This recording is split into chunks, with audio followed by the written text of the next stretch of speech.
começa a raiar, anunciando um novo amanhecer. Os passarinhos cantam em esplendor, agradecendo um novo dia ao Criador. Olhai por nós, olhai por nós, olhai por nós, olhai por nós, que recorremos a vós.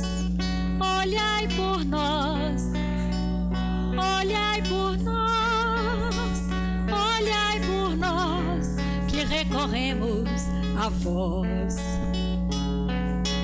E a doce fonte a cantar vai descendo serras e grotões, dando vida, alimentando a natureza. Teu murmúrio vai cantando esta canção. Olhai por nós, olhai por nós, olhai por nós, que recorremos a vós. Olhai por nós, olhai por nós, olhai por nós, que recorremos a vós. Flores, pedras, águas e animais, tudo vive à luz do vosso amor. Mares, rios, matas e cascatas, e os ventos também cantam em teu louvor. Olhai por nós, olhai por nós, olhai por nós, que recorremos a vós. Olhai por nós, olhai por nós, olhai por nós, que recorremos a vós. Quando a noite chega eu vou rezar no sacrário do meu coração, para agradecer a luz da vida, que é eterna para minha redenção. Vamos lá? Olhai por nós, olhai por nós, olhai por nós, que recorremos a vós. Olhai por nós, olhai por nós, olhai por nós, que recorremos a vós. Viu? Todo mundo ensaiadinho. Obrigada, obrigada. Senhor Jesus, fazemos uma pausa na nossa vida atribulada para escutar um dos seus cantores. É festa no céu, Jesus. É festa aqui na terra. É festa na casa do Dias da Cruz. E todos aqui nos reunimos, os dois planos da vida, para comemorarmos esta data que marca e que é tão importante para todos nós, e principalmente para essa cidade de Caratinga. Abrace-nos nesta hora, Senhor. Somos os viajores cansados, que neste momento de pausa para escutar o nosso Andrei, queremos refazer nossas forças e as nossas energias, para que tenhamos coragem de prosseguir em sua direção. São dias tumultuados, Senhor. São dias atribulados, mas esta festa há de amenizar as nossas dores e as nossas amarguras, para que em seu nome aprendamos a nos amar, a nos valorizar, a sermos mais felizes, filhos de Deus que somos, crescendo sempre para o amor e para o perdão. Envolva-nos a todos abençoe o nosso companheiro Andrei, para que a sua fala cale fundo na nossa intimidade, e que os espíritos bons que aqui se encontram possam se juntar a nós e nós a eles, para que juntos cantemos em espírito: parabéns para você, parabéns para Jesus. Permaneça conosco, Senhor, nesta tarde e por todo sempre. Que assim seja, Senhor. E agora nós vamos convidar o nosso querido doutor Andrei, né? Que é o seu palestrante da tarde de hoje. Não é, doutor Andrei, que é médico, homeopata, presidente da Associação Médico Espírita do Estado de Minas Gerais. Como todos nós sabemos, tem vários livros, mais de 40, né? Entre psicografados de autoria dele. É diretor da ONG Fraternidade Sem Fronteira e não mediu esforço para estar aqui hoje junto conosco, né? Mesmo amanhã sendo o Dia das Mães, para estar aqui hoje fazendo o seminário de aniversário do Grupo Espírita Dias da Cruz. O tema de hoje é o Alto Amor e Outras Potências da Alma, onde foi uma parceria, né, doutor Andrei, com o Espírito Dias da Cruz. Nós vamos passar a palavra para o doutor Andrei. Meus amigos, boa tarde. Que desânimo, boa tarde. Uma ótima tarde a todos. Depois dessa música linda da Grace, cadê ela? Cadê a Belinha? Já vou...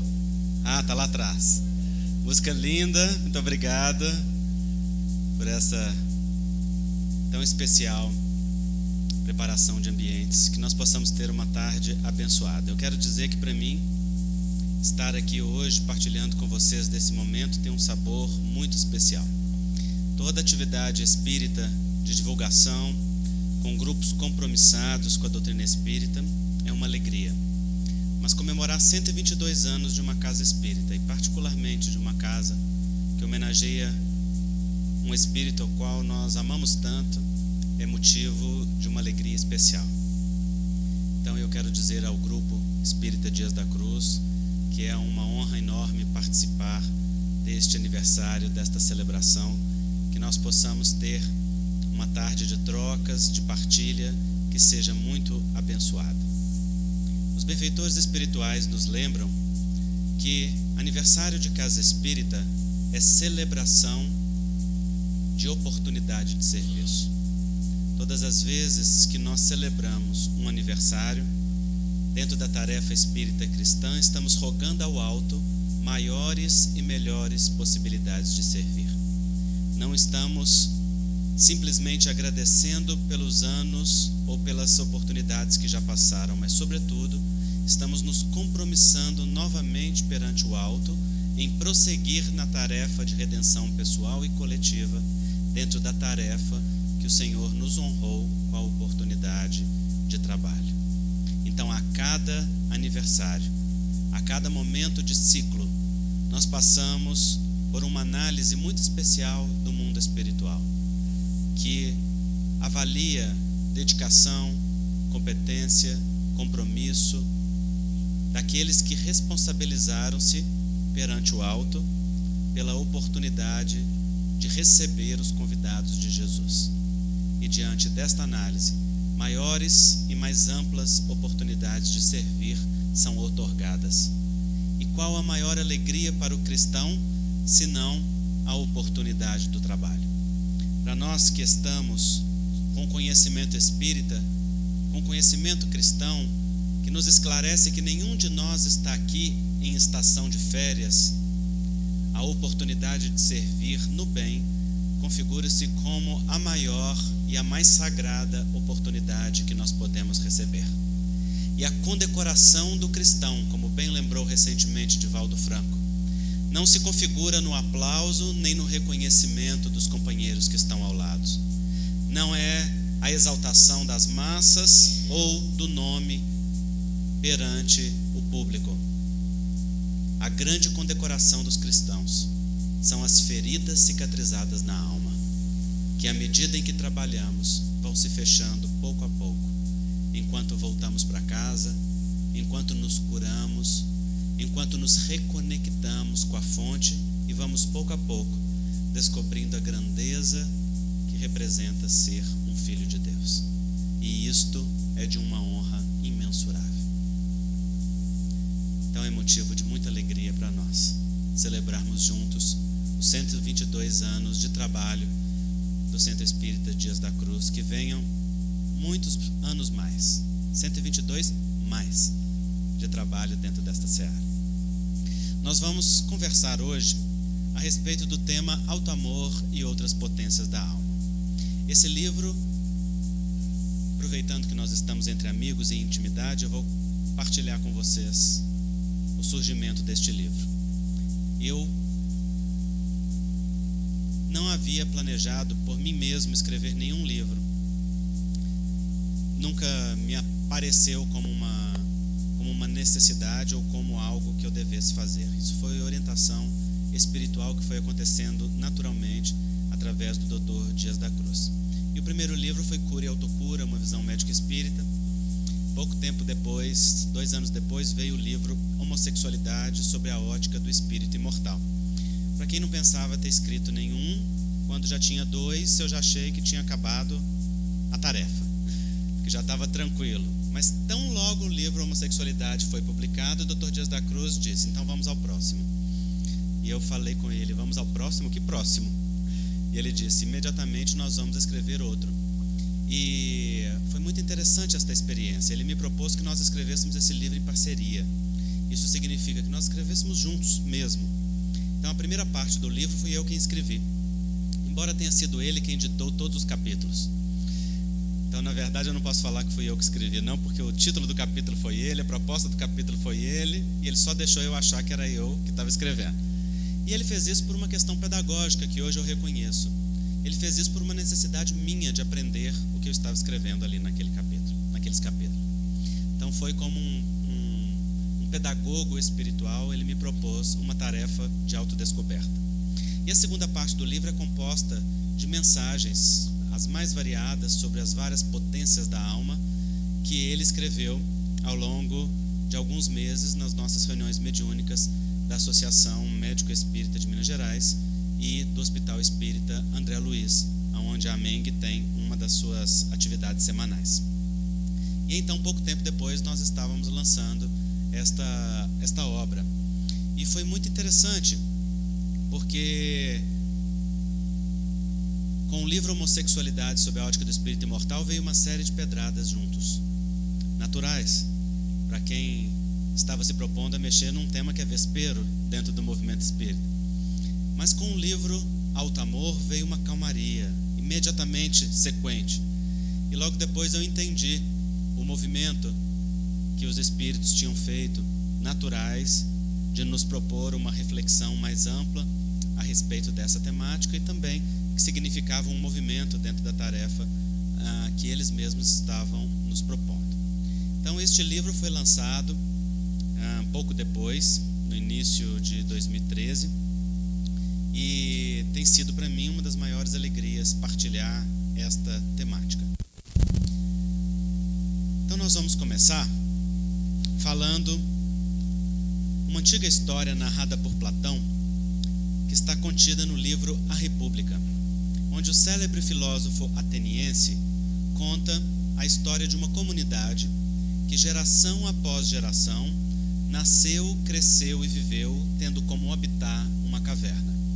Fechado por todos os lados, apenas com uma pequena entrada de luz ao alto e ao fundo, aquela comunidade vivia aprisionada, ali imersa nas suas necessidades e também no seu ambiente hostil. Como não saíam daquela caverna, acreditavam que a escuridão era o seu habitat natural e se locomoviam na escuridão com certa naturalidade. Acontece que aquela comunidade estava aprisionada. Segundo Platão, tinham cadeias, correntes poderosas que os prendiam uns aos outros e também ao solo, de tal maneira que, embora se locomovessem, esta locomoção não era livre, não podiam ir para onde desejavam. Nem sequer, diz o filósofo, podiam virar para perceber as fontes luminosas que vinham de trás de si. Acontece que a luz que vinha da abertura no fundo da caverna, somada à luz de uma pequena fogueira que ficava ao fundo atrás deles, projetava luz sobre aqueles homens e então fazia sombras nas paredes ao fundo da caverna.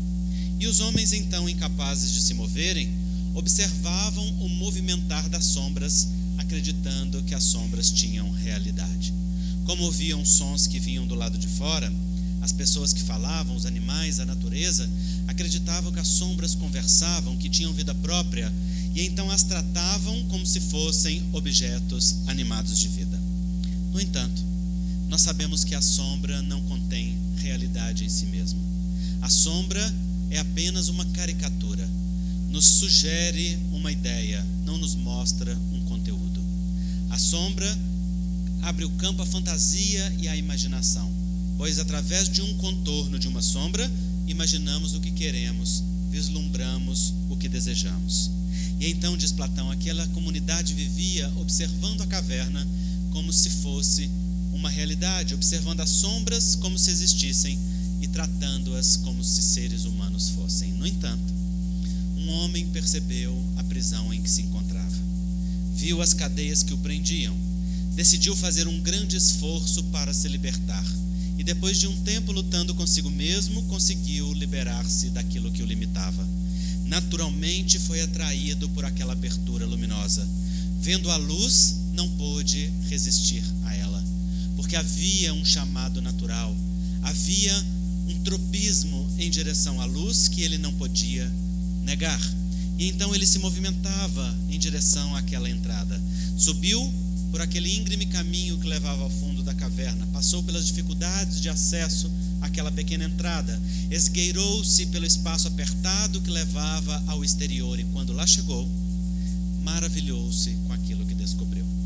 Uma natureza nunca dantes percebida.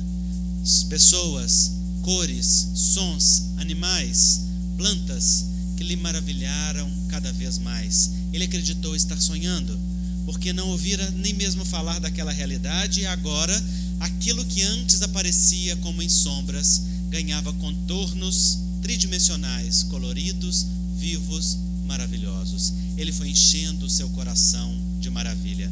E quando aquele coração estava repleto, quando estava no auge do encantamento, um fenômeno psicológico singular se apoderou dele. Ele se recordou daqueles que amava. Ele se lembrou que aqueles que preenchiam seu coração permaneciam prisioneiros dentro da caverna, permaneciam imersos na ignorância da escuridão, permaneciam observando sombras quais se fossem realidades. Então, um novo movimento se fez dentro dele. Ele desejou voltar, desejou partilhar tudo aquilo que via, tudo aquilo que sabia com aqueles que amava. E aquele movimento tão forte que não podia resistir-lhe, vê-lo entrar naquela caverna novamente. E ele então passou por aquele buraco estreito, desceu pelo espaço acidentado que levava até o fundo da caverna e observando que a sua comunidade permanecia imóvel, paralisada, aprisionada, começou a descrever-lhes as maravilhas do que descobrira. Os encantos da natureza, as belezas dos animais, a grandeza das folhas, dos sons, das cores, das flores. E então, aqueles homens, ouvindo falar de coisas dantes nunca admiradas, trataram-no como tratam os ignorantes. Naturalmente, se vendo limitados no seu conhecimento e se vendo, sobretudo, desafiados no seu controle, agiram com agressividade, deixaram aquele homem desfalecido no solo após agredi-lo, porque ele desafiava o senso comum, porque ele ampliava aquilo que era sabido. Ora, esse é o comportamento dos ignorantes. Se observamos o ser humano em toda parte, observamos que bom número de vezes nós comportamos-nos quais os homens aprisionados dentro da caverna. Tão logo alguém ou alguma situação venha nos tirar da nossa zona de conforto ou falar de algo que transcenda a nossa capacidade de elaboração, de conhecimento, ou mesmo que ameace o pertencimento ao grupo do qual nós fazemos parte, através de uma interpretação um pouco mais expandida. Há na mitologia grega uma representação para isso muito significativa. É um personagem chamado Procusta. Procusta era um salteador que vivia na serra de Eleusis e que foi posteriormente derrotado por Teseu. Procusta tinha um estranho castigo. Pegava suas vítimas, levava para sua cama de ferro e as colocava deitadas sobre a cama. Se fossem maiores, cortava-lhes um pedaço. Se fossem menores, esticava-as para ficarem do tamanho da cama. E se fossem do exato tamanho da cama, estavam salvas. O leito de Procusta, leito de ferro, rígido, é uma representação simbólica, arquetípica, metafórica dos nossos padrões de consciência, dos nossos padrões comportamentais, das nossas ideias, das nossas crenças limitantes, de tudo aquilo que utilizamos para medir a realidade da vida, pois colocamos as pessoas e as circunstâncias deitadas nas nossas camas. Se elas estão acima daquilo que a nossa cama comporta, então nós excluímos uma parte. Se elas estão aquém, nós as violentamos para que caibam no exato tamanho das nossas camas. E se elas são do mesmo tamanho da nossa cama, aí nós batemos no ombro e viramos melhores amigos, até que as perninhas comecem a ultrapassar a cama. E então, novamente se instala a crise, porque os limites foram ultrapassados e se estabeleceu uma ameaça ao nosso conhecimento, ao nosso pertencimento, aos nossos padrões. Ora, aqueles homens que agiam como os ignorantes trataram aquele homem como se ele fosse um problema, quando na verdade ele era o portador da boa nova. Ele era aquele que trazia o enunciado de um tempo novo e de um tempo feliz, tal qual nós fizemos com Jesus, tal qual todos os profetas foram tratados na história da humanidade, tal qual são tratados todos aqueles que questionam um modo e um comportamento de uma sociedade e de uma época. Mas é da ordem e da lei do progresso que naturalmente de tempos em tempos os nossos horizontes sejam expandidos por testemunhadores sacrificiosos que se dão em holocausto para levar à expansão uma comunidade, um povo ou uma cultura. Em menor escala, cada um de nós tem o mesmo papel dentro das famílias e dos ambientes aos quais pertencemos, pois todos nós somos portadores de boas novas, todos nós somos anunciadores de tempos novos através do nosso comportamento e através do nosso discurso, mas sobretudo através do nosso exemplo. E naturalmente enfrentamos de tempos em tempos a natural ignorância daqueles que, desconhecendo, nos agridem ou são agredidos por nós, porque trazem ou trazemos um enunciado que questiona o modo e o comportamento daquela comunidade. A caverna de Platão é um símbolo muito forte da nossa sociedade. Emmanuel, no prefácio do livro Libertação, de André Luiz, vai contar uma história que parece uma paráfrase da caverna de Platão. Ele diz que é uma lenda egípcia, chamada lenda egípcia do peixinho vermelho. E ele conta então que em uma determinada comunidade de peixes, eles viviam em uma lagoa, cercada por todos os lados por uma tela, de tal maneira que a lagoa ficava limitada ali no seu entorno e na sua realidade. Aqueles peixinhos podiam nadar livremente dentro da lagoa, porém não podiam ultrapassar os seus limites. Um daqueles peixes se autoproclamara rei e legislava sobre aquela comunidade, usufruindo do pseudo-poder que o autoritarismo pode conferir. E então, ao seu lado, nadavam todos aqueles que eram os seus peixes súditos, que o seguiam. Como a comida era escassa, então havia uma grande disputa. Então logo algo aparecia na superfície, aqueles que chegavam primeiro, que eram mais ágeis e mais rápidos, naturalmente abocanhavam a maior parte. E então diz Emmanuel que haviam aqueles peixes que eram mais rápidos e que ficavam sempre com a maior parte, que comiam tanto que se tornavam mais gordinhos e pachorrentos. E ali ficavam, nadando e comendo. E havia um deles que era um peixinho menos aquinhoado, de rapidez, vamos dizer assim. Ele nadava com menos velocidade, ele não tinha a mesma astúcia dos outros para se movimentar com rapidez em direção ao alimento. E ele ficava para escanteio, porque a comunidade em geral age assim, olha para os seus próprios interesses e não se preocupa com aqueles que estão ao lado. E então deixa morrer a míngua aquele que está vizinho, enquanto em sua casa vige a abundância e o excesso. Aquele peixinho era, portanto, tratado com discriminação.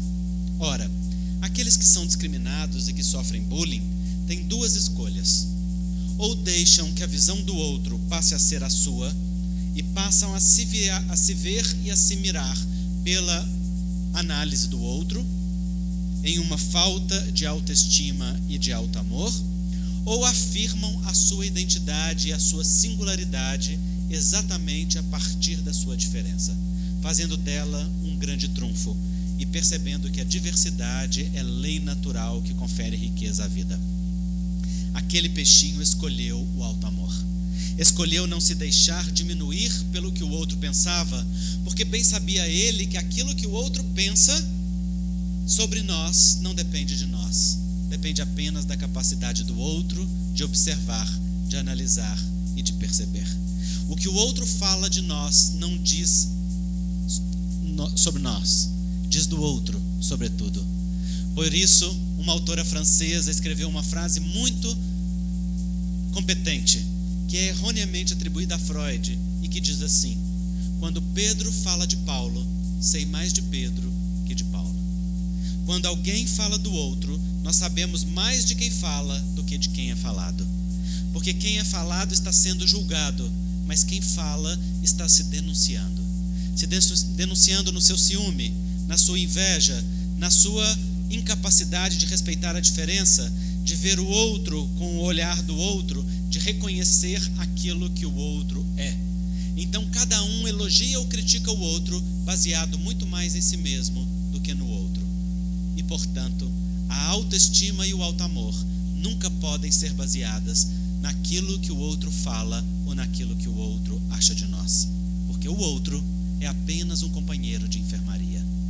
É apenas alguém em busca de alta na Hospital Terra, vivendo com a sua dor, muitas vezes oculta, muitas vezes mascarada pela sua arrogância, pela sua prepotência ou pela sua vaidade, mas igualmente um enfermo em busca de alta nas enfermarias da terra, tais quais nós mesmos. Então, o alto amor precisa ser sustentado na visão que cada um tem de si, no autoencontro, no autoconhecimento, num mergulho aprofundado na relação com si, para se basear, a partir do centramento, aquilo que se pensa e aquilo que se sente a respeito de si mesmo. Aquele peixinho escolheu o alto amor. Enquanto era discriminado pelos outros que o tratavam como se fosse menos, aproveitava da sua diferença para ocupar o seu tempo. Como era isolado, então podia percorrer outras paragens que os outros não percorriam. Começou então a fazer uma análise daquela tela. Começou a observar toda a extensão da tela que circundava aquela lagoa e percebeu que em uma determinada área aquela tela tinha os buracos um pouquinho mais amplos e dali saía um fluxo de água que iniciava um riacho que ia não se sabe para onde. Então, movido por uma curiosidade, por aquele movimento no ser humano que leva-nos sempre para o mais, ele se esgueirou, estreito e caiu no riacho. Quando ali se encontrou, percebeu que as águas do riacho não eram exatamente as mesmas águas da lagoa, porque possuíam outra temperatura, outro movimento, outra força. Agora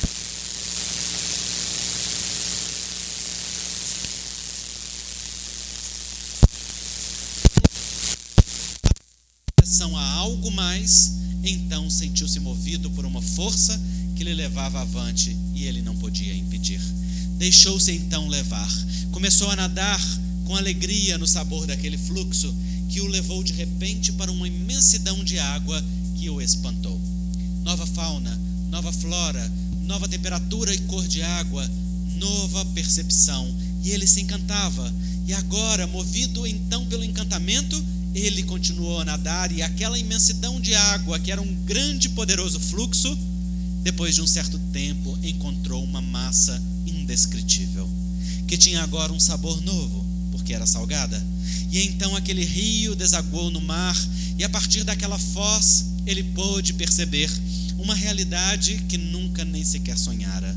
Diz Emmanuel que depois de nadar um tempo descobriu um coral aonde podia viver alegremente caso desejasse, porque ali tudo era calma, tudo era tranquilidade, tudo era beleza. No entanto, quando chegou no ápice do encantamento, o mesmo fenômeno psicológico se apoderou dele. Ele se lembrou daqueles que amava e que ficaram aprisionados dentro da caverna. Então ele decidiu voltar. Decidiu retornar para partilhar com aqueles que amava tudo o que havia descoberto, pois que alegria pode ter nas conquistas e nas descobertas se ela não puder ser partilhada através do amor. Cada um de nós, por mais alegre se encontre, por mais feliz esteja, não pode viver solitariamente as suas alegrias, porque as alegrias só encontram sentidos quando partilhadas através do afeto, pois é o afeto que verdadeiramente alimenta o coração humano. Por isso, tão logo descobrimos, queremos contar. Ligamos para quem amamos, chamamos quem nos importa e dizemos: tenho algo a te contar. Quero te dizer o que descobrir. Claro que muita gente também pega o telefone para contar aquilo que não deve, para dizer aquilo que não descobriu, mas imagina da vida alheia, para partilhar aquilo que não sabe. E esta é uma conversação que apenas desgasta. Mas aquela que é movida pelo afeto, aquela que é guiada pelo alto amor, ela nos leva sempre a uma alimentação interior. Então aquele peixinho deliberou voltar. Mas agora para ele isto custava um esforço, porque ele tinha que nadar no contrafluxo do movimento natural do rio. Mas ele percebeu que o esforço valia a pena e fez um grande esforço para agora saltar corrente acima, quais fazem os salmões quando vão desovar em busca da nascente que lhes produz calmaria para deixarem as ovas. Assim também fez aquele peixe, e foi em busca daquele mesmo rio, e encontrou-o, e através do rio em direção ao riacho. Pode parecer que este movimento contra fluxo é um movimento contra a natureza, no entanto, assim não é. Aqueles que conquistaram um amor mais amplo, naturalmente se botam no fluxo do socorro para amparar aqueles que ficaram na retaguarda. E é por isto que aqueles espíritos de Escol decidem permanecer no orbe, em meio ao vale de dor e de sofrimento, para socorrer aqueles que amam, enquanto eles ainda não conquistaram aquilo que eles já podem usufruir. Ao discutir o céu e o inferno no livro de mesmo nome, Allan Kardec considera que céu e inferno para a doutrina espírita não são sítios geográficos, são estados de consciência. Não são locais aonde nós nos situamos, são estados da alma aos quais nós mesmos nos arrojamos através das nossas escolhas. E então, considerando isso, diz Allan Kardec que a alegria teria uma mãe ao estar num céu paradisíaco, ao perceber que o seu filho, aquele a quem ela ama, permanece nas agruras de um inferno eterno ou de uma pena que não pode ser remediada. Diz ele então: se o amor de mãe é capaz de renunciar ao céu para ir socorrer os seus filhos no inferno para que tenham uma nova chance, quão mais não fará Deus com seu amor infinito por cada uma de suas criaturas. Então diz Kardec: céu e inferno são estados da alma, e o inferno nada mais é do que um estado transitório de falta de paz, que o espírito se arroja na medida em que escolhe distanciar-se das leis divinas. No entanto, Deus faz tantas experiências de amor quantas sejam necessárias, até que cada filho seu reencontre o caminho de volta para casa e se reconcilie com a fonte, porque nenhum filho seu se perderá deste rebanho. Assim, como uma mãe volta para socorrer um filho seu, nossos irmãos que estão mais à frente na caminhada retornam sobre os seus passos para amparar-nos as deficiências morais. Vou partilhar uma história. Quando a casa que eu fazia parte estava ainda nos seus alicerces, nós vivenciamos uma experiência muito singular. A casa ainda estava naquela fase abençoada que nada tinha. Esta é aquela fase em que tudo dá certo, porque então, enquanto nada temos, todos trabalhamos pelo bem da casa. E as dificuldades nos unem, fazendo com que nós superemos as nossas dificuldades e as nossas limitações pessoais. E é por isso que de tempos em tempos as casas espíritas são visitadas por dificuldades, com o objetivo de unir os trabalhadores naquilo que verdadeiramente importa. Naquela época, a casa ainda estava nos seus alicerces.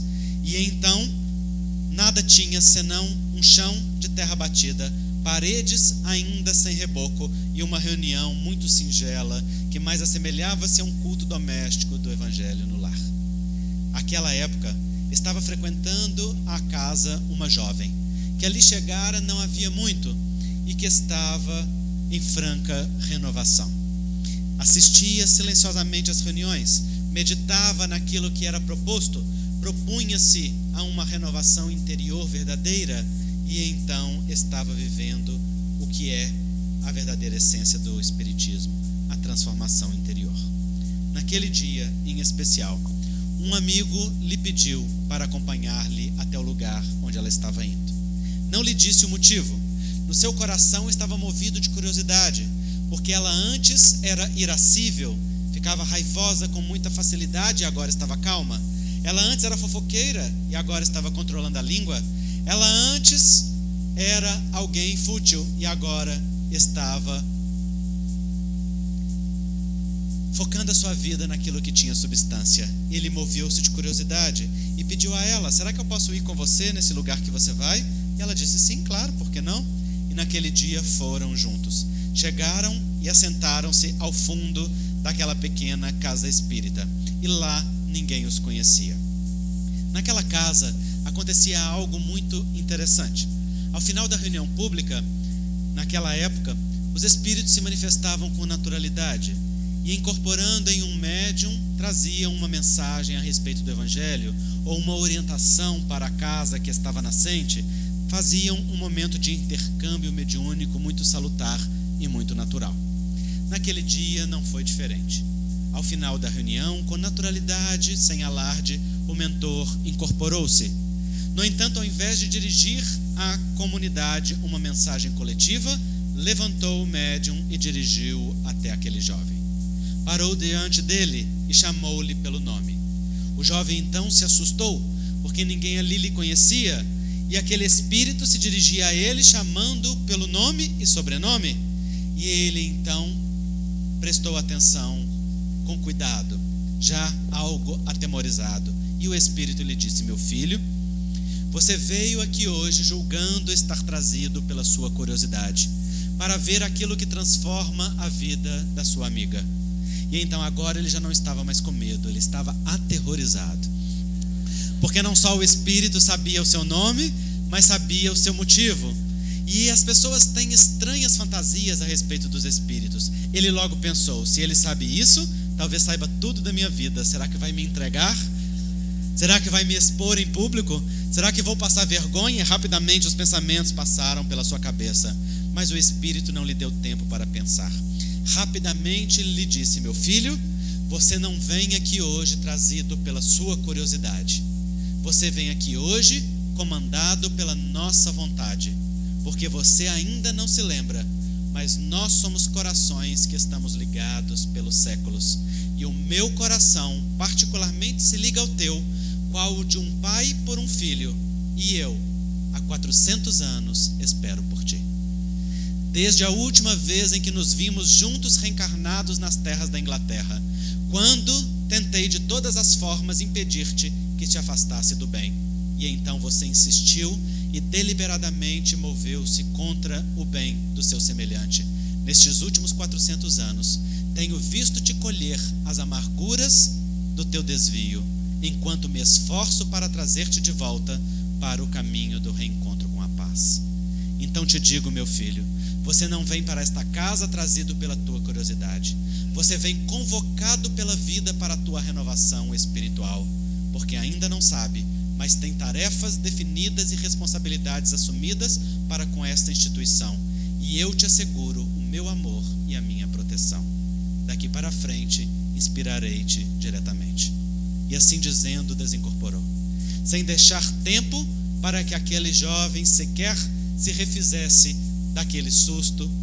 Mas, além das palavras que lhe tocaram pelo seu conteúdo elevado, aquele jovem ficou particularmente imantado pelas vibrações de amor profundo daquele espírito, que lhe falou ao coração, qual um pai fala a um filho, com eterno carinho.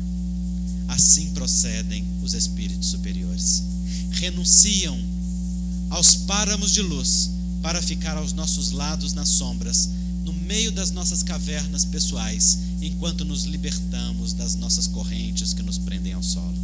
Esforçam-se por fazer-nos liberar-nos daquilo que precisamos, enquanto ainda não conquistamos aquilo que eles conquistaram. Lembro-me de um dia em que o nobre espírito Joseph Gleber, dirigindo uma mensagem à nossa comunidade, nos disse: meus filhos, para nós, espíritos que já estamos algo libertos da matéria, entrarmos em contato com vocês e com a emissão mental de vocês, tal qual ela tem se mantido, produz em nós uma sensação semelhante à que vocês têm quando entram numa pocilga. No entanto, diz ele, nós permanecemos, apesar do teor mental deletério, apesar dos eflúvios destrutivos que vocês emitem, ainda insistindo em um padrão mental inferior, em um padrão emocional distante do bem, nós permanecemos e permanecemos porque os amamos.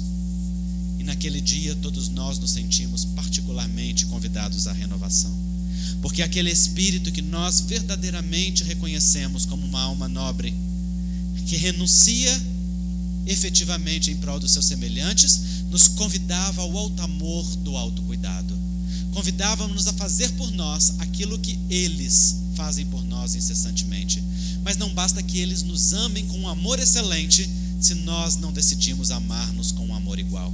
Não adianta que nos inspirem com as melhores ideias se não as acolhemos na acústica das nossas almas como uma decisão pessoal. Não adianta que desejem que nós caminhemos para o melhor da nossa expressão se no nosso coração insistimos em negar as vozes da intuição superior para insistir nos caminhos do desejo destruidor. De nada adianta que eles nos amem se nós não abrimos as portas do nosso coração.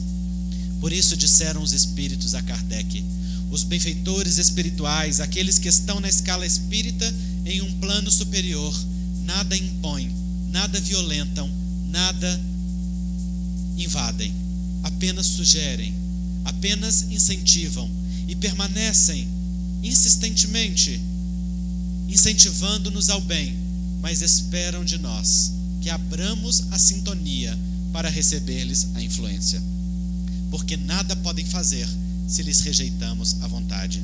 E se então os recusamos por ação da nossa vontade, atraímos naturalmente espíritos inferiores que vibram na mesma frequência que a nossa para tomar-nos o lugar daqueles mentores e então influenciar-nos diretamente. Então os benfeitores espirituais nadam no contrafluxo da vida para socorrer-nos nas nossas lagoas e cavernas pessoais. Assim fez aquele peixinho. Nadou no contrafluxo na direção do riacho. E quando chegou próximo àquela lagoa, então encontrou aquela tela que possuía os seus buracos estreitos. E passar por ela agora foi fácil, porque já era um peixinho musculoso.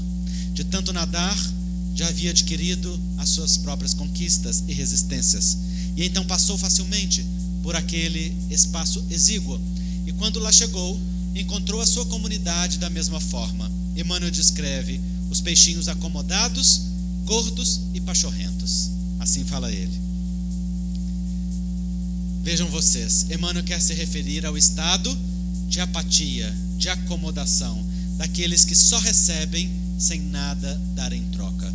Porque o que é a obesidade? A obesidade é um movimento em nós de acúmulo de tecido adiposo na medida em que a ingestão de calorias se torna superior ao gasto calórico diário. Significa que entra e não sai, entra e se acumula. Ora, aqueles peixinhos são símbolos de pessoas ou de movimentos espirituais que apenas recebem e nada dão, que apenas querem ter sem partilhar, que apenas exigem sem nada dar em troca. A maioria da humanidade se coloca neste patamar, em uma postura exigente que diz à vida o tempo todo aquilo que quer, sem observar que a vida também está dizendo o tempo todo a ela o que quer dela e o que espera que ela faça, não só para conquistar o que deseja, mas também para cumprir o seu papel na orquestra e na sinfonia das comunidades e dos povos. Quando apenas retemos, entramos em um processo de adoecimento interior. Há um símbolo muito bonito, que é o Mar da Galileia. O Mar da Galileia, na verdade, não é um mar, é um grande lago, que vem do degelo do maciço de Golan, que traz as suas águas até o Mar da Galileia, e dali inicia-se o Rio Jordão, que vai irrigar uma larga faixa de terra com produtividade e vida. O Mar da Galileia é um campo infinito de vida, porque recebe as águas do degelo e as partilha, distribuindo-as através do Rio Jordão. Está em todo o tempo em um grande movimento de recebimento e partilha. Recebe e dá. No entanto, o Rio Jordão termina no Mar Morto, que apenas recebe sem partilhar. No Mar Morto as águas só chegam e ali param. E a densidade do Mar Morto é tão alta que ali nenhuma vida prolifera. E é por isto que o Mar Morto, como um grande lago, é também chamado de Mar Morto. Assim também somos nós. Quando apenas recebemos sem partilhar, a vida entra em um processo de estagnação. E o que é que nos impede de partilhar, senão o nosso egoísmo e a nossa baixa autoestima? No egoísmo ficamos restritos a nós mesmos, querendo apenas receber, sem nada dar em troca. Na nossa baixa autoestima, acreditamos que nada podemos. Ora, estes são dois mecanismos psicológicos de negação e de autodestruição. No egoísmo, entramos num circuito fechado em nós mesmos, porque na medida em que nos fechamos em concha sobre nós, então entramos num círculo de reverberação que não movimenta a vida. A vida, para gerar transformação, precisa naturalmente ter fluxo de movimento. Quando ficamos fechados apenas naquilo que devemos receber, apenas naquilo que temos ou que precisamos, a vida não se movimenta. Também na autoestima, ficamos num movimento de autodestruição, porque entramos numa falsa desvalorização de nós mesmos, pois esta desvalorização não é verdadeira, porque ela não se assenta em algo que é real, ela se sustenta numa fantasia, a fantasia de que nada somos, de que não podemos ou que não temos condições. E neste movimento, então, de baixa autoestima, vamos limitando as possibilidades e entramos em um círculo vicioso. Egoísmo, baixa autoestima, falta, exigência. Egoísmo, baixa autoestima, falta, exigência. E entramos neste movimento fechado, autodestrutivo, que leva-nos para o fundo do poço. É necessário que haja partilha para que haja vida. Assim, aquele peixinho representava a partilha amorosa que volta para dividir. Quando entrou naquela lagoa, procurou o rei peixe e descreveu para ele todas as belezas, os encantos do riacho, as maravilhas do rio, as descrições maravilhosas do mar. E aquele rei, quando ouviu a descrição daquele peixe, que via mais do que ele havia visto e que sabia mais do que ele já houvera sabido, convidou toda a comunidade para ouvir-lhe, para então crescer às custas da conquista alheia. assim fazem aqueles que usam de um pseudo-poder. Crescem às custas da conquista ou do mérito alheio, como se fossem conquistas suas, como se fossem possibilidades suas. E então, aquela comunidade ouviu daquele peixinho tudo o que ele tinha para descrever e se maravilharam e disseram: nós também queremos ver isto que o rei peixe descobriu. E perguntou aquele emissário do rei peixe: como que você descobriu isso? Como é possível também a nós descobrirmos tudo isto? E ele disse: é muito simples, basta que vocês façam um regime, percam peso e passem pelo buraco estreito. E então um segundo fenômeno psicológico aconteceu. Bastou ouvir a expressão perder peso que aqueles peixes entraram em terror coletivo. Parece que o regime aterroriza até mesmo os peixes. É que regime representa renúncia, representa disciplina, representa decisão. E a questão é que nós queremos conquistar na vida sem esforços. Queremos ter sem merecer. Queremos receber sem fazer por onde. Queremos comer à vontade e queremos ter um corpo esbelto e malhado. Queremos viver todos os prazeres e não queremos viver a limitação que o corpo nos impõe diante do excesso de prazeres. Ora, pergunta o livro dos Espíritos: estabeleceu a natureza limite para as necessidades humanas? E a resposta é sim. No entanto, o homem criou necessidades que não são reais e por elas sofre. Porque exige que a vida lhe dê aquilo que não precisa. Porque quer aquilo que não lhe fará bem. Porque comporta-se de uma maneira que se autodestrói. Então, afronta naturalmente as leis naturais e impele o adoecimento ao seu corpo, às suas emoções e ao seu espírito. Então aqueles peixinhos permaneceram aprisionados na sua lagoa, assim como também nós permanecemos aprisionados nas nossas lagoas pessoais. Passa para mim, por favor. Pode deixar, é o mesmo passo.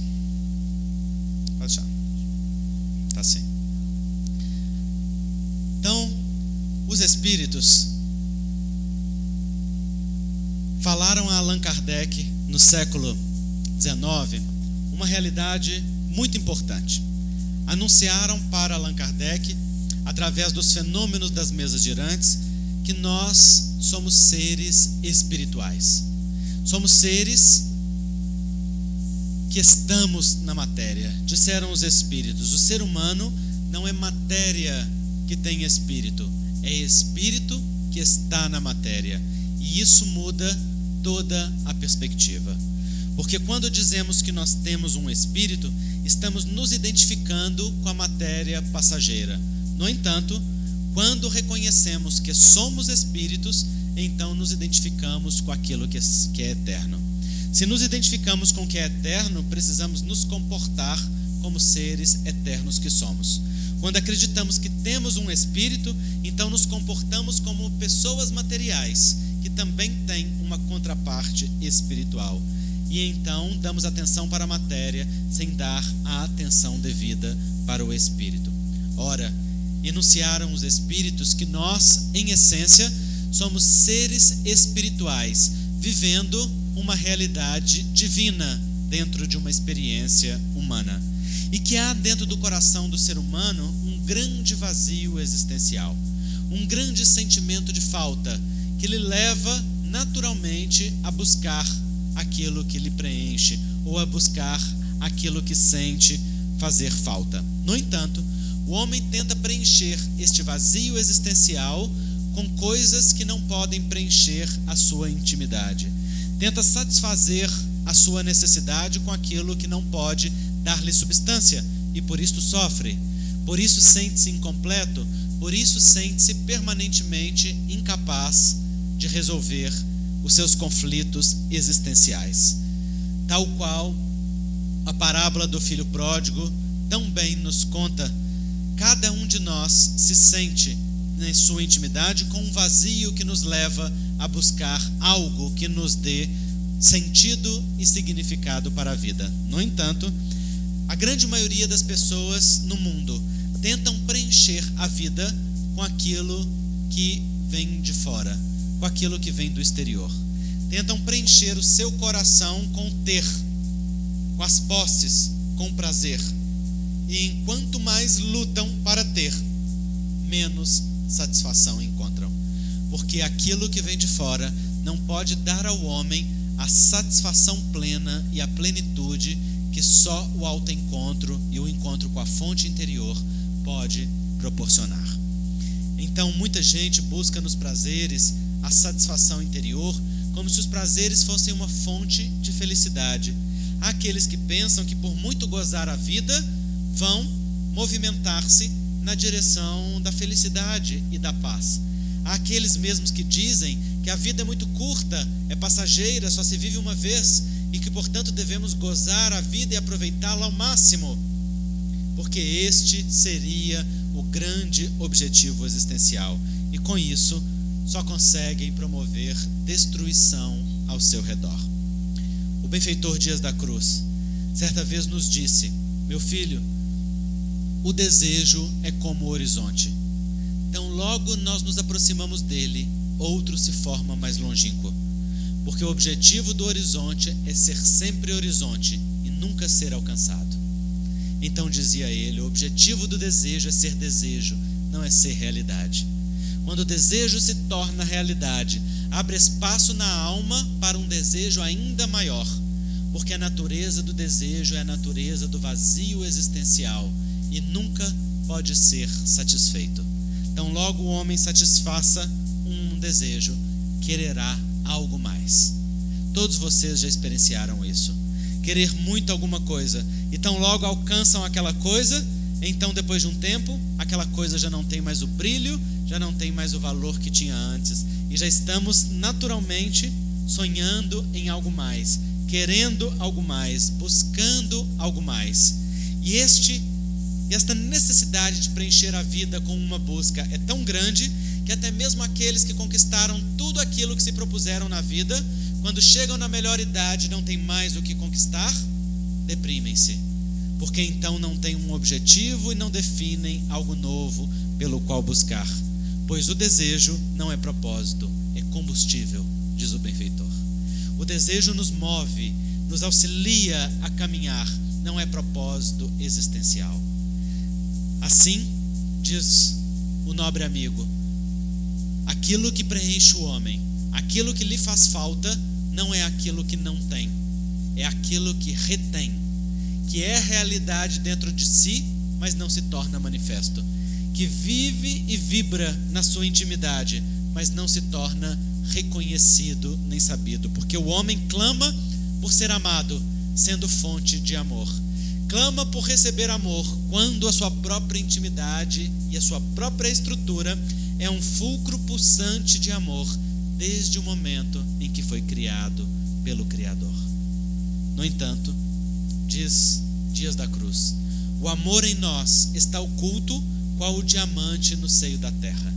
É preciso cavar as camadas que nos ocultam, a fim de revelar a grandeza do amor divino que dormita dentro da nossa intimidade e trazê-lo à luz, para que ele, como um prisma natural, possa manifestar a grandeza da luz maior em múltiplas expressões. Então, Dias da Cruz nos convida a utilizar da ferramenta do alto amor como aquela ferramenta que cava as camadas do ego, para olhar e reconhecer a si mesmo como um ser transitório na matéria, como um ser divino e eterno na realidade última, e mergulhar em si mesmo para reconhecer a natureza do divino que vibra e vive na natureza mais profunda de si mesmo. Pois é neste movimento de autoencontro que se encontra a paz e se encontra a satisfação profunda que nós todos anelamos. E como é que nós descobrimos este amor? Como é que nós descobrimos esta grandeza de amor que existe dentro de nós, senão colocando-a em movimento, senão reconhecendo em nós as potencialidades de amar e as potencialidades de servir, senão fazendo-nos instrumentos do bem na medida das nossas possibilidades e na medida das oportunidades que a vida nos dá. É por isso que a vida coloca o trabalho como o elemento essencial de transformação humana, pois é através do trabalho que nós nos colocamos em outros níveis de descoberta de nós mesmos, e é também através do trabalho que nós servimos a vida, ofertando à existência aquilo que tem de melhor em cada um de nós. Então, como seres espirituais, necessitamos reconhecer que este vazio existencial só pode ser preenchido de dentro para fora, e somente através de uma ação disciplinada da nossa vontade é que nós podemos acessar os mananciais de luz que há em nosso coração. Pode deixar. Então, quero mostrar para vocês um esquema que sintetiza um pouco disso. Tem como apagar mais a luz? Este é um esquema feito a partir do conteúdo que o Dias da Cruz partilha conosco neste livro, Alto Amor e Outras Potências, e que mostra o alto amor como um movimento. É interessante que há níveis e há gradações para a descoberta deste amor em nós e para a percepção do alto amor. Então há um nível muito superficial, que é o nível dos prazeres e das alegrias. Há muitas pessoas que pensam que se amar é se dar o máximo de prazer no menor espaço de tempo. Então tem gente que diz assim: eu vou sair para beber mesmo, porque eu me amo. Eu vou sair para aprontar mesmo, porque eu me amo. Ora, isto não é alto amor, isto é exatamente a ausência de alto amor.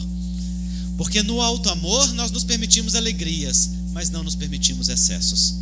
Nos permitimos satisfações, mas nenhuma satisfação que nos fira os direitos pessoais nem os direitos do outro. Nenhuma satisfação que fira a dignidade alheia ou a nossa. Nenhuma satisfação que leve a uma negação da divindade ou do ser digno de respeito que cada um de nós é. Então, os prazeres e as alegrias, para representar alto amor, eles têm que estar conectados a um movimento de alma, ao centramento. É no centro, na conexão com o centro, que nós sabemos aquilo que nós verdadeiramente precisamos. Se nós somos daqueles que vamos na onda dos outros, que seguimos os movimentos dos outros sem questionamento, que fazemos o que os outros fazem para agradar, para não ser mal visto, para fazer aquilo que todos estão fazendo, então nós não somos pessoas que nos amamos, nós somos carentes afetivos. Quem segue como Maria, que vai com as outras pessoas, não é alguém que se ama, é exatamente alguém que não está alicerçado no alto amor. Porque quem se ama coloca limite, primeiramente em si mesmo e depois no outro. Coloca limite em si mesmo, reconhecendo se aquilo que quer é aquilo que precisa. Pois o campo do desejo, sendo um campo de armadilhas do nosso vazio existencial, frequentemente nos coloca na direção daquilo que nós não precisamos. Por isso disse Paulo de Tarso: tudo me é lícito, mas nem tudo me convém. Tudo me é lícito, mas não me deixarei dominar por coisa alguma. Porque verdadeiramente tudo está permitido a cada um de nós na vida, mas cada um de nós colhe exatamente aquilo que semeia. E quem semeia no campo da autodestruição e da destruição do outro, não colhe alegrias e satisfação no coração. Então, os nossos prazeres precisam estar conectados ao alto amor. Aquele que tem o prazer de se drogar ou de se alienar através do álcool não está se dando uma satisfação porque se ama, está se alienando para fugir das suas dores existenciais, porque não tem a coragem de se auto-encarar para se auto-superar. Então precisa de um narcótico, precisa de um agente psicoativo, precisa de um agente estimulante que faça por si a tarefa de liberar sensações satisfatórias dentro de si, que lhe coloquem em um estado que não consegue produzir naturalmente. mas não produz porque não se dedica a elas, porque não trabalha por curar as suas feridas interiores, para olhar para os seus dramas existenciais, para as suas dores mais profundas, e portanto se entrega a um movimento de alienação, porque fica mais barato ser vítima alienada do que ser um responsável autoconsciente. É mais fácil impor a responsabilidade ao outro e nos autodestruirmos do que construirmos a harmonia em nós, sabendo que somos nós os agentes construtores do nosso próprio destino. Portanto, a satisfação daquele que se violenta com os prazeres excessivos não representa um alto amor. Alto amor é um movimento de respeito pessoal. E no movimento de respeito pessoal, muitas vezes nós dizemos para nós mesmos: eu quero, mas não devo. Eu quero muito, mas não é adequado. Eu poderia, mas escolho não fazer. Eu gostaria, mas escolho não seguir neste caminho. Ora, afinal de contas, é exercício de alto amor concentrar-se naquilo que são as metas e os objetivos existenciais de cada um de nós. Hoje em dia, por exemplo, nós vemos as relações afetivas extremamente banalizadas. As pessoas trocam de relacionamentos e traem os seus parceiros e as suas parceiras com a maior facilidade, como se o ser humano fosse objeto, como se os relacionamentos pudessem ser tratados como objeto de consumo, como se o relacionamento existisse apenas para trazer gozo e satisfação pessoal. Então, tão logo entramos no campo dos desafios existenciais, então as decepções, o dissabor, a frustração, a desidealização leva a descartar aquela relação e a buscar uma nova, porque é mais fácil ir para outra ilusão de amor romântico do que dedicar-se a construir uma intimidade e uma profundidade num relacionamento a dois. Ora, muitas pessoas vivem da alquimia da paixão. E a paixão, não sei se vocês já perceberam, mas é um processo obsessivo natural. Um processo obsessivo criado por Deus. E Deus foi muito esperto ao criar esse processo obsessivo. Porque se não fosse Ele, nós não nos aproximaríamos dos nossos desafetos do passado. Nós precisamos da paixão. A paixão é a primeira etapa, mas não é a única etapa. A paixão dura um determinado tempo, mas depois desse tempo ela cede.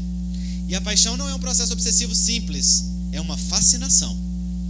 É um processo grave, porque na paixão nós perdemos a capacidade de raciocínio. Na paixão nós achamos que nós estamos vendo a realidade, quando na verdade só estamos vendo o que nós queremos ver. Na paixão, diz Jung, nós estamos amando a situação e não a pessoa. Amando estar amando, amando estar amados, amando ter alguém para amar, amando não estar só. E então, no amor da circunstância, nós amamos aquela situação. E aí achamos que aquela pessoa é o sonho e o encanto. Por quê? Porque vemos apenas as nossas faltas satisfeitas, não vemos o ser humano real diante de nós. E é quando a convivência se impõe, seja através do casamento, através da partilha de vida ou através de um momento a dois, que então a desilusão acontece. Porque percebemos que o pavão é bonito, mas tem um pé horroroso. Percebemos que não só a bruxa se transforma em princesa, percebemos também que a princesa volta a ser bruxa. E então nesta desilusão é que o amor pode acontecer. Porque o amor não se constrói de paixões. O amor se constrói de percepção do ser real que está diante de nós. Passamos a amar alguém quando vemos a luz e a sombra deste alguém. E então valorizamos mais o que está cheio no nosso coração. E escolhemos focar na luz. Escolhemos interagir com a luz. E escolhemos dar forças àquela pessoa para que se ilumine e ilumine as suas sombras. O amor é feito de partilha. E a partilha é feita de cooperação. E a cooperação inclui perdão, compreensão, tolerância, paciência, para que os movimentos sejam feitos no tempo de cada qual e não no tempo das nossas exigências. Portanto, só se constrói uma relação a dois profunda quando aceitamos desiludir-nos e aceitamos ver no outro as frustrações das nossas idealizações. E então podemos construir algo real. É assim, em uma relação real entre duas pessoas imperfeitas, humanas e comuns, que algo grande pode se revelar. Porque quando duas pessoas comuns olham uma para a outra, juntas encontram forças para construir algo que é muito maior do que as duas. E a partir da união daquelas duas, algo maior que elas acontece, que se chama família. Seja esta família construída por 2, por 3, por 4 ou por quantos forem. Família é sempre algo maior que 1 mais 1. Família são muitos. Família é um movimento, porque a família é o espaço do aprendizado afetivo. É na família que nós treinamos o afeto que vivenciamos em sociedade. É na família que nós nos damos a conhecer e somos conhecidos, que nós conhecemos e verdadeiramente vemos. É na família que lidamos com a luz e com a sombra, na tarefa da autoiluminação essencial. E é também na família que nós reencontramos os nossos desafetos do passado. É na família que encaramos aqueles que são os nossos maiores desafios. E é aí, diante dos desafios existenciais, diante das frustrações, diante da percepção de que o outro não nos obedece e não segue os movimentos que impomos a eles, diante da percepção de que o outro tem vontade própria, é que nós somos convidados a desenvolver o maior exercício de alto amor. Em um primeiro momento, para assegurar-nos identidade própria, que não se obrigue também a ir no mesmo movimento que o outro, mas também que assegura a si mesmo respeito a tal ponto que não impõe ao outro o seu próprio movimento e que respeita o movimento de cada um, para que o amor ali construído seja um terreno de construção a dois que nos leve para algo muito maior e para algo muito ampliado. Emmanuel é muito claro ao dizer que a compreensão da reencarnação nos situa no exato ponto do entendimento das nossas famílias como planejamentos existenciais. Nenhum de nós está por acaso em uma família. Uma família não é formada pela nossa vontade fortuita. Uma família é formada por afinidades, por planejamentos, por agrupamentos de almas afins que se associam no tempo para somar-se em tarefa de amor. E é exatamente na família que os antigos desafetos se encontram para a tarefa de reconstrução. E se encontram inicialmente na relação de casal. Diz Emmanuel que a grande maioria das relações de casal são relações de reajuste espiritual. Indivíduos que se reencontram com aqueles aos quais feriram no passado, ou pelos quais foram feridos. E Emmanuel é muito lúcido ao dizer que reencontramos o outro no exato ponto em que os deixamos, com as virtudes ou com os vícios que ajudamos a construir. E reencontramos hoje com a tarefa de ajudar, através do amor, a se reeducarem pela vida, a reconstruírem um laço de amor na relação, a restabelecer-nos para a vida e uma vida em abundância. Mas aqueles que não toleram as primeiras frustrações não chegam nem à possibilidade de enfrentar os dramas e as lutas de reajuste pessoal que podem trazer paz à consciência. Ficam pulando de galho em galho na ilusão do amor romântico, e sempre o próximo é a ilusão da saciedade, a ilusão da satisfação interior, como se houvesse sempre uma outra pessoa que pudesse nos preencher. E aquela outra pessoa, na convivência, se transforma também em um novo problema e vai se buscar em outro ou em outra um novo tormento para a própria vida. Isto é a chamada ilusão do amor romântico. Portanto, é preciso que o alto amor nos conduza a uma fase mais profunda, que é o cumprimento dos nossos deveres. E o cumprimento dos nossos deveres implica que reconheçamos aquilo que devemos mais do que aquilo que queremos. Porque às vezes queremos aquilo que não nos convém. Por exemplo, uma pessoa que está num relacionamento de casal ou está em um casamento deixa de sentir atração por outras pessoas? Sim ou não? Sim ou não? Sim ou não? É interessante, só as mulheres respondem essa pergunta. A gente não ouve quase voz masculina responder isso. Os homens geralmente olham com aquela cara de, pelo amor de Deus, não toca nesse assunto, vai, passa adiante. Só as mulheres são honestas o suficiente para reconhecer isso. Não, nós não deixamos de ter atração por outras pessoas. Muito pelo contrário. Então, todas as vezes que vivenciarmos frustrações ou que vivenciarmos outros vazios, teremos campo para sentir atração. Porque nunca encontraremos plenitude numa relação a dois. Nenhuma pessoa pode nos plenificar. Porque a plenitude não pertence àquilo que outra pessoa possa fazer por nós. A plenitude é resultado daquilo que nós fazemos conosco mesmo. Então, o espaço do vazio em nós sempre deixa uma portinha aberta para se atrair por outras características, por outras circunstâncias, por outros momentos dentro da vida, ou mesmo pela simples variedade que faz parte do interesse humano. No entanto, faz parte do alto amor, que quando nós nos dedicamos a um relacionamento, nós saibamos disciplinar os nossos desejos e, olhando para os nossos deveres assumidos conosco mesmo primeiramente, ficarmos fiéis àquela proposta de vida que nos encetamos e que é para nós um patrimônio de redenção pessoal. Esse tem sido um grande campo de queda do ser humano, pois durante largo tempo os homens temos nos permitido, através de uma linguagem machista, relacionamentos vários com a seguinte desculpa: eu sou homem, portanto eu posso.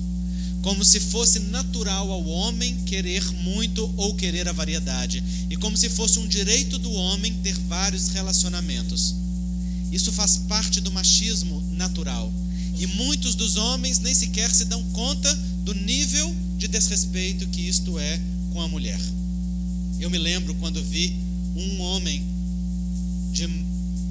já hoje de melhor idade dizendo perante os filhos para sua companheira: sua mãe foi a escolhida dentre as 4 namoradas que eu tinha. E então ela e ele riram, porque aquilo fazia parte tão emaranhada da cultura, e ela aprendera a amá-lo de uma forma tão grande que aprendeu a renunciar, inclusive aprendeu a relevar aqueles movimentos que o machismo fazia com que ele se permitisse, e que ele ainda continuava pregoando como se fosse uma virtude, mostrando que por ter muitas mulheres era alguém muito desejado e, portanto, podia se gabar da sua masculinidade. Acontece que hoje as mulheres requisitaram para si os mesmos direitos dos homens. O movimento feminista requisitou a tomada de poder para o feminino, poder este massacrado, e naturalmente sabemos que quando um pêndulo sai de um lado, não volta para o centro, vai naturalmente para o polo oposto, e as mulheres também requisitaram para si a parte adoecida do masculino. E também hoje as mulheres requisitam para si o direito à promiscuidade afetiva e sexual. Também requisitam para si o direito ao desrespeito afetivo. Também passam a tratar os homens como objetos, quais se fossem aquelas mesmas criaturas como as mulheres foram tratadas durante largo tempo. E assim nós vemos na atualidade homens e mulheres insatisfeitos, cada um para o seu lado, ambos vivendo profundo desrespeito. Nem o homem respeita a mulher, nem a mulher respeita o homem. E de desrespeito em desrespeito, vemos as relações falirem, vemos os casais se afastarem, vemos as famílias perderem o referencial de pai e mãe dentro de casa, vemos as crianças ficarem perdidas dentro do referencial de masculinidade e feminilidade, ficarem ausentes de um referencial seguro de afeto, distantes de uma linguagem ou de um direcionamento seguro que a postura dos pais dá muito mais do que o discurso. E então compreendemos fenômenos como o jogo da baleia azul. Compreendemos fenômenos como estes movimentos de vazio dos nossos jovens, que refletem o vazio da nossa sociedade, que trazem como um sintoma o vazio dos afetos que está em franco desrespeito e precisa ser profundamente resgatado pelo alto amor. Pois faz parte do amor pessoal que cada um de nós aprenda a se respeitar como um ser digno de respeito e aprenda a respeitar o outro como alguém digno do mesmo respeito que quer para si. O coração do outro não é brinquedo para ser joguete em nossas mãos. O afeto do outro não é algo com o qual nós possamos brincar em desconsideração. A vida do outro não é algo que possa ser manipulado, pois Emmanuel diz com muita clareza: ninguém fere o coração alheio sem ferir o seu próprio. Ninguém lesa o afeto do outro sem lesar o seu. Ou, em outras palavras, ninguém desrespeita o próximo sem desrespeitar a si mesmo. É preciso, portanto, um mergulho de alto amor em si mesmo para refletir profundamente sobre os prazeres e os desejos que escolhemos viver, ou os prazeres que nos permitimos na nossa vida. Porque frequentemente não nos permitimos a satisfação do desejo numa relação extraconjugal, mas nos permitimos o vício da pornografia, que traz para dentro de casa o mesmo movimento de violência que é vivido fora do lar. Muitas famílias têm vivido este drama, porque a pornografia tem sido hoje um dos maiores vícios da humanidade, pois é grátis, está disponível 24 horas por dia e pode ser utilizado silenciosamente na solidão dos lares de cada um. E a pornografia traz em si uma imagem deturpada do sexo, uma imagem de violência da mulher, uma imagem de abuso sexual e afetivo, uma imagem de desconsideração, pois ali todas as fantasias são possíveis sem nenhum código ético que as comande. E então, consumindo aquela imagem mental, aquela imagem emocional, carregamos a nossa intimidade de imagens que passam a povoar o nosso interior, quais imagens vivas, que então passam a viver como forças querendo satisfação. Geram circuitos neuroquímicos de prazer no cérebro que visam satisfação, e então o indivíduo deixa de sentir o mesmo prazer na relação sexual com a esposa do que sente diante de um autoestímulo, diante de uma pornografia, e passa a eleger o estímulo cada vez mais intenso da pornografia a um aprofundamento afetivo dentro da relação conjugal, e abre um abismo dentro da própria casa, no silêncio do seu lar, na solidão de uma relação a dois que passa a se tornar distanciada e fria. Ou então traze para dentro daquela relação aquelas imagens deturpadas da pornografia, passando a querer vivê-las, como se a mulher ou o homem pudessem representar aquele símbolo lá observado e dali retirado, e então passa a violentar a relação com aquilo que não pode ser cumprido, ou com aquilo que não é natural para um ou outro indivíduo. Então é necessário que o auto-amor seja um movimento de comando daquilo que nós queremos para nós, pois os prazeres que satisfazem são os prazeres que alimentam o coração, são os prazeres que alimentam